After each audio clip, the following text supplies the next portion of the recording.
तो देखो बच्चों, हम लोगों ने ये जो बातें पढ़ी थी और उसके अंदर मैंने आप लोगों को बताया था, अब तक के क्लास के अंदर मीनिंग ऑफ मैनेजमेंट बता दिया था, इफेक्टिवली एफिशिएंटली का मीनिंग बता दिया था, और फिर मैं आप लोगों को ये बात बताने लगा था कि जो अपन ने ऊपर पढ़ा था कि प्रोसेस बोलें या अपन प्राइमरी फंक्शन ऑफ मैनेजमेंट बोलें, तो मैंने आपको उसमें प्लानिंग के बारे में बताया था और ये और बताया था प्लानिंग का मतलब होता है thinking in advance, where we are and where we want to be, उसको हम प्लानिंग कहते हैं, थिंकिंग इन एडवांस को।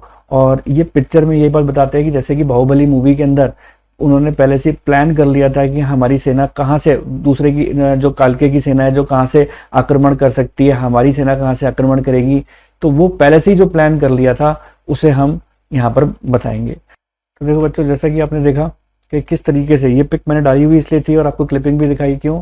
क्योंकि आपने देखा कि किस तरीके से बाहुबली ने और उसकी जो टीम मेंबर थे आपस में, उन्होंने किस तरीके से प्लान किया कि कालके से किस तरीके से लड़ाई लड़नी है। ठीक है, अगर आपने मूवी देखी है तो अच्छी बात है, नहीं तो आपने क्लिपिंग के अंदर तो आपको आइडिया लग ही गया कि किस तरीके से इन लोगों ने अपना सेना का चक्र भी बनाया था ताकि इनकी सेना की दीवार इनका दुश्मन ना तोड़ सके। तो ये प्लानिंग भी कुछ ऐसी होती है। आप ऑर्गेनाइजिंग के अंदर प्लानिंग करने जाते हो तो उसमें कॉम्पिटिटर्स होते हैं कि कॉम्पिटिटर आपसे ज्यादा बेहतर प्रोडक्ट लेकर अगर आ जाएंगे, सस्ता प्रोडक्ट लेकर आ जाएंगे, तो आपका प्रोडक्ट कोई क्यों खरीदेगा, है ना? दूसरा नहीं खरीदेगा, तो आपके कंप्यूटर का हर कोई प्रोडक्ट खरीद लेगा। तो इसलिए क्या कहा जाता है कि हमें पहले से ही अपने प्लान करके रखना चाहिए कि आने वाली प्रॉब्लम्स को, ताकि हम उन प्रॉब्लम्स को जो है फेस कर सकें। तो ये सारी बातें इसके अंदर थी। अब हमारा जो सेकंड नंबर का पॉइंट आ रहा है वो किसके ऊपर आ रहा है? सेकंड नंबर का पॉइंट है हमारा ऑर्गेनाइजिंग के ऊपर। ठीक है, अब ऑर्गेनाइजिंग का मतलब क्या होता है? ऑर्गेनाइजिंग का मतलब देखो बच्चों ये होता है, अगर मैं आपको बात करूं कि ऑर्गेनाइजिंग से मतलब क्या चीज है, तो हमने इसको पहले लिख लें आप। इसका मतलब होता है allocation of resources to carry out specific plan. एलोकेशन of resources to carry out specific प्लान लिखें पहले, वन सेंटेंस में इसका मीनिंग लिख लें। Allocation of resources, allocation of resources to carry out allocation of resources to carry out specific plan।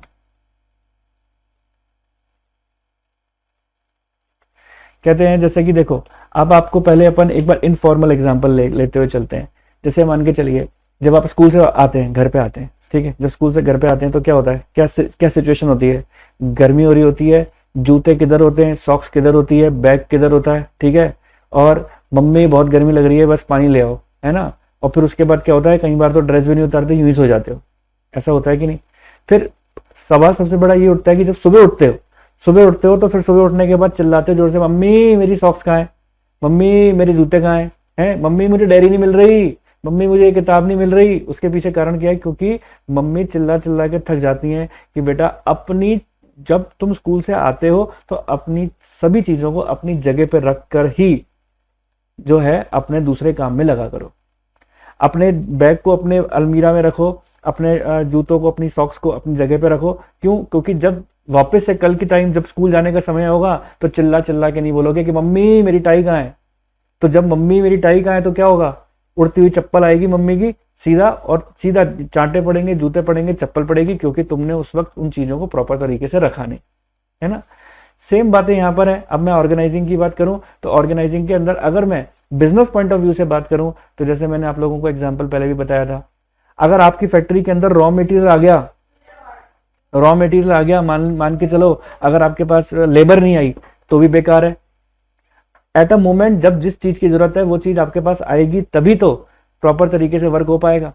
Labour आ गई, raw material नहीं आया, या रॉ मटेरियल आ गया, लेबर नहीं आई, तो क्या आपको लगता है कि प्रोडक्शन हो पाएगा? आंसर है प्रोडक्शन नहीं हो पाएगा। तो इसीलिए हमको हमारे रिसोर्सेज का एलोकेशन प्रॉपर तरीके से करना है, ताकि हम अपने जो हमारा पर्टिकुलर स्पेसिफिक प्लान है हम उसको प्रॉपर तरीके से कैरी आउट कर पाए। तो देखो फिर वही बात आती है यहाँ पर, सर आपका मन बोलेगा कि सर, मैंने कहा बोलो सर, एक पिक्चर लगा दो सर, बढ़िया सी पिक्चर लगा दो, इसके ऊपर भी एक पिक लगा दो।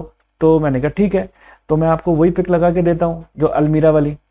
था क्या कि जब अपन क्या कहते हैं अपन अपनी चीज़ों को अलमीरा में नहीं रखते हैं तो मम्मी क्या बात बोलती है, मम्मी यही बात बोलती है ना, बेटा रख ले। फिर मम्मी खुद ही उठ जाती है रखने के लिए कि चल ठीक है, तू अगर नहीं रख रहा तो ठीक है, मैं ही रखती हूँ, क्योंकि सुबह नहीं तो तेरे को कोई भी चीज़ें मिलेंगी ही नहीं। तो बस उसी से लिंकअप मैंने क्या काम किया, यहाँ पर एक पिक डाल दी आप लोगों के लिए, जिससे ये सारी बातें आपको याद रह जाएं। ठीक है, तो हमें इन सब बातों का ध्यान रखना है कि कल को कभी भी कोई भी रिसोर्सेज हैं तो वो हमारे पास एलोकेटेड होने चाहिए, जब हमें जिस चीज़ की ज़रूरत पड़े तो वो हमें एट अ मोमेंट मिल जाए। ठीक है जी, चलो बच्चों अब देखो आगे की बात करते हैं।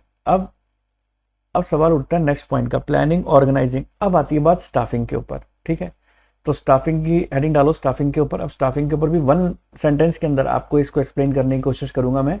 हालांकि मैंने आपको बताया है सभी चीज़ों के ऊपर पूरे पूरे आपके चैप्टर्स हैं, तो बाद में तो अपन को ये सब बातें डिटेल में पढ़नी है। ठीक है, स्टाफिंग, स्टाफिंग का पहले मीनिंग लिखो, फिर इसके बारे में मैं आपको एक्सप्लेन करता हूँ कि इसका मतलब क्या होता है। लिखो, finding the right people for the right job. ठीक है, finding the right people for the right job. लिखो बच्चों, finding the right people for right job. अब आप एक बात बताओ, कहते हैं ना कि जिसका काम उसी को साजे, दूजा करे तो ठन ठन बाजे, ऐसा ही कहावत है ना। ये कहावत क्यों है? ये कहावत इसलिए है क्योंकि जो बंदा जिस काम के लिए होता है वो उसी काम में एक्सपर्ट होता है। आज मैं कॉमर्स का टीचर हूँ, मैं आपको अकाउंट्स लैब अच्छी तरीके से समझा सकता हूँ, बिजनेस स्टडीज अच्छी तरीके से समझा सकता हूँ, इकोनॉमिक्स बढ़िया पढ़ा सकता हूँ, लेकिन अगर कोई मुझे फिजिक्स पढ़ाने को बोल देगा तो मैं पढ़ा दूंगा? आंसर है नहीं। सेम चीज़ एक एग्जाम्पल के तौर पे मैं आपको बात बताता हूँ कि मान के चलिए अगर मैरिज सेरेमनी का मैं मैनेजर हूँ, मैरिज सेरेमनी करवा रहा हूँ, इवेंट मैनेजर, तो डेकोरेशन वाले को डेकोरेशन का काम दूंगा, है ना, डेकोरेशन का वाले को डेकोरेशन का काम दूंगा, और जो अपना कैटरिंग वाला है उसको फूड का काम दूंगा, क्योंकि वो कैटरिंग में एक्सपर्ट है ना। अब मान के चलो मैंने कैटरिंग वाले को जूता बनाता है, मान के चलो जो जूता बनाता है उसको अगर मैं बोलूँ कि तू है ना खाना बना दे, तो वो बना देगा क्या? या मैं टेलर को बोलूंगा कि तू खाना बना दे, टेलर को बोलूंगा कि भाई ठीक है, मेरा तो वो खाना बनाने वाला आया नहीं, तो तुम खाना बना दो, तो वो क्या करेगा? वो खाना बनाएगा नहीं, वो पूड़ी को तलेगा थोड़ी ना, वो क्या करेगा? पूड़ी सिल देगा, दो चार पूड़ी तो सिल ही देगा। वो बोलेगा पूड़ी है ना खराब हो गई है, काम पूड़ी फट गई, उसको दो चार पूड़ी मैं सिल देता हूँ, ऐसे बोलेगा वो। तो कहने का मतलब क्या है कि उसका काम वो है ही नहीं। जिसका जो काम होगा उसको हम वो काम देंगे तो वो बढ़िया तरीके से करके देगा, एक्सपर्ट लेवल पे करके देगा। तो स्टाफिंग क्या बात बोलते हैं कि ऑर्गेनाइजिंग के अंदर ये बात बताई गई है, एक ऑर्गेनाइजेशन के अंदर ये बात बताई गई है कि कल को अगर कभी भी आपको नया स्टाफ रखने की जरूरत पड़ती है, कोई भी एम्प्लॉय रखने की जरूरत पड़ती है, तो आप उनकी स्किल को पहचानो, अपनी एम्प्लॉय की स्किल को पहचानो और राइट पर्सन को राइट जॉब देने की कोशिश करो, जिससे वो आपके वेस्टेज भी कम से कम करें और बढ़िया से बढ़िया काम करें, एक्सपर्ट लेवल पे काम करें। तो इसको अगर मैं वन सेंटेंस में अगर मैं आपको एक्सप्लेन करूं, finding the right people for the right job. अब देखो आप इस पिक से समझ सकते हो इस बातों को कि स्टाफिंग का मतलब क्या है। आप ये देखो कि इस पर्सन ने इतनी सारी भीड़ के अंदर इस राइट पर्सन को चुना कि मेरे काम के लिए ये पर्सन बेस्ट पर्सन है। तो finding the right person for the right job. ठीक है, फिर आती है बात डायरेक्टिंग की। ठीक है, तो चलो अब नेक्स्ट पॉइंट अपन लिखते हैं 4th नंबर का, डायरेक्टिंग, है ना। तो अब आप लोग हेडिंग डालो 4th नंबर डायरेक्टिंग के ऊपर। तो अब हम क्या बात करेंगे, अब डायरेक्टिंग के बारे में लिखेंगे। तो लिखना स्टार्ट करो। इसमें लिखो आप telling the people what to do, पहले लिख लें फिर समझाता हूं। इसमें है telling the people what to do, telling the people what to do. ठीक है, telling the people what to do, seeing that they do it in the best way of their ability, seeing that they do seeing that they do it in the best of their ability, in the best of their ability, है ना। Motivation, leadership, communication, supervision इसके elements हैं। Motivation,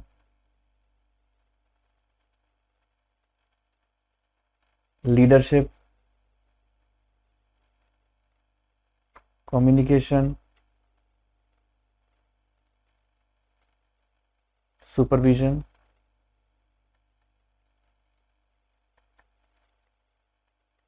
are its element. ठीक है ना। देखो directing का meaning क्या है? डायरेक्टिंग का मीनिंग है कि किस काम को पहले करना है, किस काम को बाद में करना है, किस काम को कौन करेगा, कब करेगा, कैसे करेगा, ये सारी बातों का जो डिस्कशन है ये सब कहाँ पर होता है? डायरेक्टिंग के अंदर होता है। एक कहते हैं कि एक अच्छा मैनेजर को एक अच्छा डायरेक्टर होना भी ज़रूरी है, क्योंकि अगर वो अच्छा डायरेक्टर नहीं है तो वो बेटर तरीके से काम को, आपका मैनेजमेंट जो है वो बेटर तरीके से नहीं हो पाएगा। आप देखते हो ना, कभी हम जैसे एक एग्जांपल के तौर पे मैं बात बताता हूँ, हम कोई मूवी देखने जाते हैं, मूवी में स्टोरी कुछ भी नहीं होती, उसके बावजूद भी वो मूवी बहुत अच्छी लग रही है। क्यों? क्योंकि वो सारा काम डायरेक्टर का है। क्योंकि डायरेक्टर को ये बात पता है कि स्टोरी अगर मान के चलो एक साधारण स्टोरी है, उसको भी अच्छे तरीके से प्रेजेंट करना है, तो कौन सा सीन पहले प्ले करें, कौन सा सीन बाद में प्ले करें जिससे वो मूवी अच्छी लगने लगे, है ना। तो वही काम एक ऑर्गेनाइजिंग के अंदर भी होता है। एक ऑर्गेनाइजिंग के अंदर भी कोई काम कौन सा पहले करना है, कौन सा बाद में करना है, ये बात पता होना चाहिए। एग्जाम्पल के तौर पे बात बताता हूँ, आप कोई भी नया प्रोडक्ट लॉन्च करने जा रहे हो एक ऑर्गेनाइजेशन के अंदर, तो सबसे पहले आप क्या काम करोगे? उस प्रोडक्ट के बारे में मार्केट सर्वे करोगे कि लोगों को किस तरीके की चीज़ों को पसंद है। अब एग्जाम्पल के तौर पे जब वीवो फ़ोन निकला, तो वीवो फ़ोन के अंदर उन्होंने सबसे पहले ये जो है एक सर्वे किया कि लोगों को मोबाइल के अंदर सबसे ज़्यादा क्या चीज़ पसंद है। लगभग सबसे ज़्यादा लोग चाहते हैं कैमरा, तो उन्होंने सारा फोकस किसके ऊपर किया? कैमरा के ऊपर किया, क्योंकि लोगों के ऊपर इसको सर्वे किया गया। अब ऐसा तो नहीं है ना कि पहले प्रोडक्ट को बना दिया जाए बाद में सर्वे किया जाए, ऐसा नहीं होता ना। पहले हम प्रोडक्ट को सर्वे करते हैं, फिर प्रोडक्ट को लॉन्च करते हैं और फिर उसका एडवर्टीजमेंट करते हैं। ये सीरियल ऑर्डर बिगड़ना नहीं चाहिए। ये सीरियल ऑर्डर, इस सीरियल ऑर्डर से करोगे तभी तो एक अच्छा डायरेक्शन माना जाएगा। आज कोई भी दुकानदार है, दुकान के अंदर मान के चलिए, जैसे आप कोई दुकानदार है, दुकान के अंदर आएगा, पहले दुकान के अंदर थोड़ी झाड़ू होगी, फिर उसके बाद वो उसकी फिर वहां पर दुकान पे वो जाएगा, अपने पूजा घर में जाएगा, पूजा करेगा। ऐसा थोड़ा ना करेगा कि पहले चला गया, पूजा कर ली, बाद में झाड़ू हो रही है। वो काम नहीं होता ना। तो कौन सा काम पहले करना है, कौन सा काम बाद में करना है, इस चीज का डायरेक्शन प्रॉपर होना चाहिए। तो ये तो थी बात डायरेक्शन की, कि क्या काम करना है, कैसे करना है, किसके द्वारा किया जाना है और कब किया जाना है। ये सारी बातें डायरेक्शन के अंदर बताई जाती हैं। अब डायरेक्शन के अंदर एक बात और होती है कि एक अच्छा डायरेक्टर तभी अच्छा डायरेक्टर कहलाया जाएगा जब वो अच्छा मोटिवेटर होगा, अच्छा लीडर होगा, ठीक है, अच्छा उसमें कम्युनिकेशन स्किल होगा, अच्छा सुपरविजन करेगा, ठीक है। अब हमारे जो डायरेक्टर हैं, देखा जाए तो एक तरीके से हमारे देश के डायरेक्टर जो हैं वो कौन है? हमारे मोदी जी हैं। वो अच्छे मोटिवेटर भी हैं, ठीक है। मोदी जी जो हैं वो अच्छे मोटिवेटर हैं, अच्छे लीडर हैं, ठीक है ना। पूरा लीड करते हैं पूरा। आजकल तो पूरे विश्व में बहुत बड़ी बड़ी संस्थाएं बनी हुई हैं, उसके अंदर जाके लीड करते हैं वो, है ना। फिर अच्छे कम्युनिकेशन स्किल है उनके अंदर, अच्छा सुपरविजन करते हैं, तो इसलिए वो एक अच्छा डायरेक्टर है। तो एक डायरेक्टर के अंदर ये सारी क्वालिटी, ये सारी एक एलिमेंट्स होने चाहिए, तभी वो अच्छा डायरेक्टर कहलाएगा, ठीक है। उम्मीद करता हूँ डायरेक्शन की भी बात, डायरेक्टिंग की बात आपको समझ में आ गई होगी, और इसके ऊपर भी मैं एक बढ़िया सी पिक डाल देता हूँ जिससे आपको याद करने में आसानी रहे। तो ये है आपका, ये मैंने पिक डाली, इसके अंदर आपको ये बात पता लग गया। तो यानी अब हमारे फंक्शन के अंदर कौन कौन सी चीज़ें हो चुकी हैं? Planning, organising, staffing, direction and controlling. तो देखो ये आपने क्या क्या लिख लिया यहाँ पर। ये लिख दिया प्लानिंग, ये ऑर्गेनाइजिंग, ये स्टाफिंग के बारे में पता लग गया, ये डायरेक्टिंग के बारे में पता लग गया, पॉस, डीसी, और आखिरी बचा है हमारा कौन सा? कंट्रोलिंग। और अब हम बात करेंगे कंट्रोलिंग के ऊपर। तो चलिए 5th नंबर का पॉइंट अब हम लिख देते हैं, कंट्रोलिंग। 5th नंबर का पॉइंट है मेरा कंट्रोलिंग। अब कंट्रोलिंग क्या चीज़ है पहले तो लिख लो, फिर समझा देता हूँ कि कंट्रोलिंग क्या होता है, ठीक है। तो लिखो, comparing the actual performance with the standard performance. लिखें, comparing the actual performance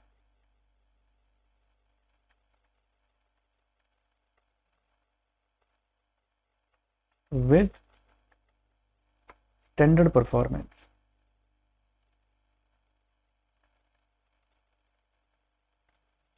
Comparing the actual performance with the standard performance. If there is a deviation in the above, if there is deviation in the above,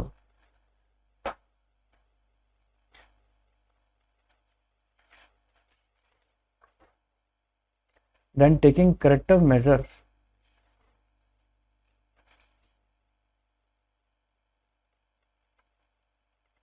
then take in corrective measures. अब देखो कई बच्चे क्या समझते हैं कि sir यहाँ पर कंट्रोलिंग से मतलब क्या है कि हम सब कुछ कंट्रोल करके चलें। ये मतलब नहीं है कंट्रोलिंग से मतलब। कंट्रोलिंग से मतलब है इस यहाँ पर मैनेजमेंट के अंदर जैसे हम कोई भी काम को करने का एक स्टैंडर्ड बनाते हैं, ठीक है। अब मैं एग्जांपल के तौर पे बताता हूँ। मैंने आपको अकाउंटेंसी के क्वेश्चन दिए, मैंने कहा आप एक दिन के अंदर 50 क्वेश्चन कर आ जाना। अगर वो 50 क्वेश्चन मैं खुद करने बैठूंगा तो क्या मैं उसको कर लूंगा? मैं भी नहीं कर पाऊंगा एक दिन के अंदर 50 क्वेश्चन। तो मुझे क्या काम करना है, एक स्टैंडर्ड बनाना है। अब हमारा जो पेपर होता है, अब हमारा पेपर भी का भी एक स्टैंडर्ड होता है, उस स्टैंडर्ड से हम उस पेपर को करते हैं। जैसे 3 घंटे के पेपर के अंदर 33 क्वेश्चंस आप कर सकते हैं, तो उस स्टैंडर्ड के हिसाब से तो वो पेपर बनाया हुआ होता है।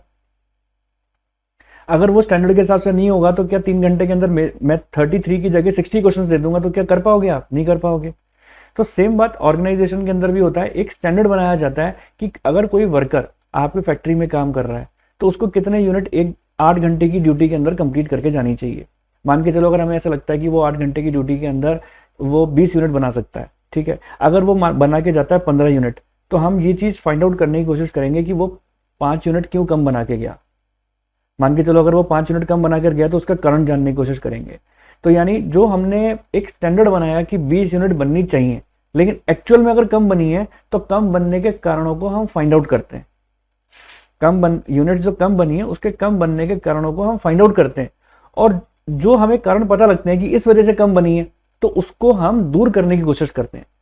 तो मैंने क्या लिखवाया, comparing actual performance with standard performance. और if there is any deviation, अगर कोई कमी नजर आती है इसमें, तो उसके ऊपर हमको क्या करना पड़ता है, करेक्टिव एक्शन लेने पड़ते हैं, करेक्टिव मेजर्स लेने पड़ते हैं। उम्मीद करता हूं कंट्रोलिंग का मीनिंग आपको समझ में आया होगा, और इसके ऊपर भी एक पिक लगा देता हूं ताकि इसको याद करने में आपको ईजी हो जाए। तो ये देख सकते हैं बच्चों आप कि यहाँ पर मैंने एक पिक लगा दी है एक तराजू की।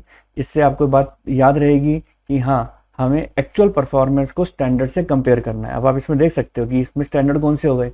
आपने स्टैंडर्ड जो यूनिट बनाई है वो ये रही, ठीक है, ये स्टैंडर्ड हो गई। लेकिन अगर एक्चुअल कम हुई है, अगर कम हुई है तो हम उसकी कारण जानने की कोशिश करेंगे और उस कारणों को दूर करने की कोशिश करेंगे। This is the controlling. तो उम्मीद करता हूँ बात मेरी यहाँ तक की अच्छी तरीके से आपको समझ में आ गई होगी।